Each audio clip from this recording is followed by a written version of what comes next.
Kendrick dropped this song today. Number one, gave a lot of life to what's going on in hip hop. But I'm gonna keep it a bean with you, and I'm not even capping. I'm gonna just keep it 100 with y'all. The reason why I'm happy Kendrick dropped this song is for the last about I want to say 3 days. I was starting to think. I said, man, this nigga is hitting all the right plays. We need a fumble. You ever watch football and you need a nigga to do some fuck shit? And then I kind of seen the fumble coming. I was like, all right, the Super Bowl thing. All right. I know they're trying to get at the boy, but they forgot about the Wheezy element. That might be it. But this song right here, thank God for Kendrick. This was terrible. And what I mean by terrible, the actual song is not terrible. But the move of dropping this song at this moment is fucking terrible. Okay? If you guys don't know, Kendrick Lamar just dropped a song. I don't know the full title of the song. He just uploads to his Instagram. It appears to be either Dear God or I see another working title that people are saying. Some people are saying called Watch the Party Die, right? The reason why I'm going to say this was absolutely terrible is you can't get announced for the Super Bowl, respond to a fool of or a fall idea of some game two, which I told y'all there is no game two, and the boy or Drake didn't think there was no game two. But okay. But you can't say there isn't no game two, then immediately drop a track seemingly baiting game two. Okay? So for me, I'm going to be honest with you. You know, I do believe the culture kind of gave this battle to Kendrick. I think pretty much if you're in the culture and you ask who got the win, the majority of people will say Kendrick. And I also believe that it wouldn't do any good for Kendrick to even engage in the game two anyway, even if Drake did want to do that. So here's where we're at. I think Drake doing the 100 gigs, trying to get the people back on his side, it was looking a little bit iffy, even though he's still charting, he's still dropping good music.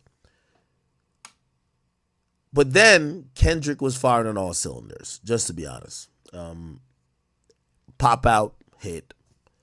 He's performing at the Super Bowl. Everything is going good. Not like us, still top 10.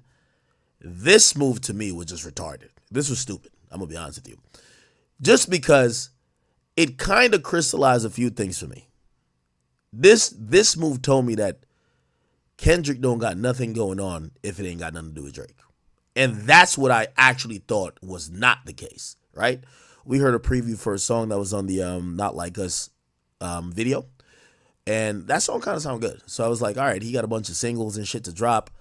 If the culture is awarding you the battle, everyone is crowning you for the moment, and everyone is now anticipating your next move, the only thing left to see is if you are dethroning or potentially dethroning the guy who's been the king of hip hop, and I'm going by numbers and whatever accolades, he's just been the guy, Drake. I now want to see what you got. And, you know, obviously I know there's an album coming at some point. I know there's music to come. But instead, this started in May. This battle kind of ended by the time June came around. Or actually started in April, ended in May.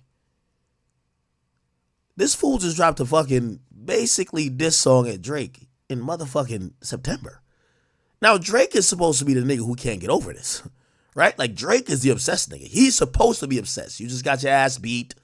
Niggas is laughing at you. You know what I mean? OV ho, all of that. You're supposed to be the guy who's trying to engage again. Having Kendrick drop this type of song, by the way, lyrically, obviously we can break it down. It's not bad at all. But it's clearly either a song that was in his war chest for the battle or a song directly or clearly aimed at Drake. Either or, I just think it's a bad move. You got the win. You should move on. This is a time that, and by the way, again, and you could call me the biggest Drake fan you've ever met or ever heard from.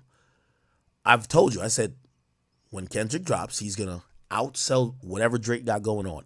He has all the Infinity Stones. Now, what this tells me is a few things. Either he's misreading the room, misread this whole game 2 thing. I've been telling you, ain't nobody running back to battle. The battle's over. Or perhaps he just hates Drake like that, which, I don't know, maybe. Regardless, I'm going to be honest with y'all, and I know mad of y'all going dick crowd, and I know, like, I won't even look at my own chat, bruh, because even though y'all at my chat, like, y'all going to try to troll me for a reaction. Bro, I'm going to be honest with you. Let's compare these to the other diss songs when they were actually in a battle. At least Meet the Gram had an intended motive, even if it wasn't all the way true. Euphoria, I like that song. I think it's the best song on this whole